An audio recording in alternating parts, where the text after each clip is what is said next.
बच्चू कडू यांच्या आंदोलनाचा आज तिसरा दिवस होता। सरकारचा प्रतिनिधी मंडळ सुद्धा या ठिकाणी येऊन भेट देऊन गेलं।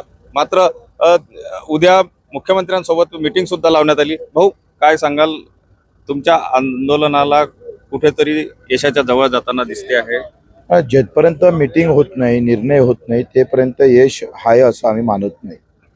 मीटिंग झाल्याशिवाय त्याला यश आलं का नाही आलं असं समजायचं काही कारण नाही आहे। मला असं वाटतं का उद्याची मीटिंग झाल्यानंतर ते जर सकारात्मक नाही राहिली तर आम्ही आंदोलन कंटिन्यू करू। उद्या सुद्धा इथे आंदोलन सुरूच राहणार? तुम्ही मीटिंगला? इथं आंदोलन चालूच राहील आणि 31 तारखेला आम्ही इथंच रेल रोको करू। 31 तारखेला रेल रोको पक्का आहे? मीटिंग सकारात्मक झाली नाही तर? हाँ, पक्का। आज ज्याप्रमाणे चर्चा झाल्या किंवा प्रतिनिधी मंडळाला यायला वेळ लागला, त्यानंतर मोठं एकंदर या आंदोलनाकडे सरकार गांभीर्याने बघत आहे असं वाटतं? आता ते उद्या माहीत पडेल त्यांचे आमच्या मुद्द्याबाबत काय गांभीर्य आहे नाही आहे, तर उद्या चर्चेच्या दरम्यान माहीत पडेल ना। आजची मीटिंगला आम्ही का जात आहे का मुख्यमंत्र्यांना आम्हाला कर्जमुक्तीची टायमिंग देतो म्हणून सांगितलं। आता टायमिंग जर भेटला तर आंदोलनाला पूर्ण यश आलं असं समजा। टायमिंग जर दिला नाही, कधी तुम्ही कर्जमुक्ती देणार आहे, केव्हा देणार आहे, हे जर त्यांनी दिली तर मग ते आम्ही सक्सेस झालो। आणि टायमिंग जर भेटले नाही तर आमचं आंदोलन पक्का आहे।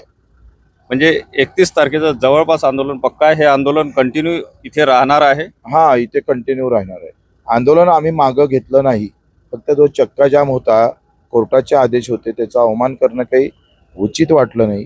त्याच्यामुळे जो चक्का जाम आणि मधात बरेच महिला मंडळी वगैरे सगळे त्यांचे पण वारंवार सगळ्या फसलेल्या नागरिकांचे फोन येत होते। त्या सगळा विचार करून आणि कोर्टाचा आलेला निर्णय पाहून आम्ही एकंदरीत ते आंदोलन जरी मागं घेतलं, जे रस्त्यावरचा चक्का जाम, पण रुळावरचं आमचं आंदोलन कायम आहे। नक्कीच रुळावरचं आंदोलन कायम आहे। उद्या जर सकारात्मक बैठक झाली तर मात्र या आंदोलनाला यश आलं असं आम्ही समजू, असं बच्चू कडू यांनी स्पष्ट केलं। कॅमेरामॅन साईसह सुनील लगे, TV9 मराठी, नागपूर।